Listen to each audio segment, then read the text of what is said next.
pression est une habileté sensorielle et le skieur doit avoir le contrôle de celle-ci. Le ski est un sport dans un environnement ouvert. Comme nous avons différents terrains et objectifs dans nos descentes, cela fait que la pression que nous ressentons change constamment et nous devons nous ajuster continuellement avec nos mouvements pour rester en équilibre. Voici quelques situations. Un skieur qui se déplace sur différents angles de piste, à différentes vitesses sur un terrain varié et sur différentes qualités de neige. Le skieur doit contrôler les pressions sur ses skis pour qu'il reste en équilibre. Les mouvements du skieur peuvent changer car les pressions qu'il ressent peuvent être contrôlées par une flexion et extension. Avec une extension au bon moment, cela peut créer un saut.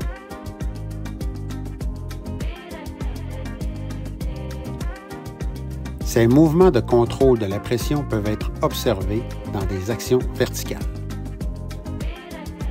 Lorsqu'un skieur a une mise à quart plus efficace, on voit un angle de quart plus important, donc il ressentira plus de pression.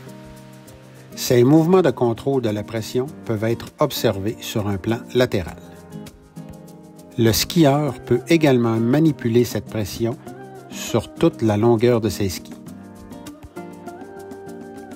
Ce skieur met plus de pression sur le devant de ses skis.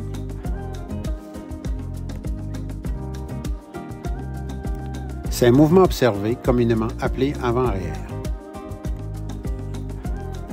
La pression peut être contrôlée d'un pied à l'autre. Cet exercice demande un mélange de mouvements de contrôle de la pression pour rester en équilibre au milieu du ski extérieur.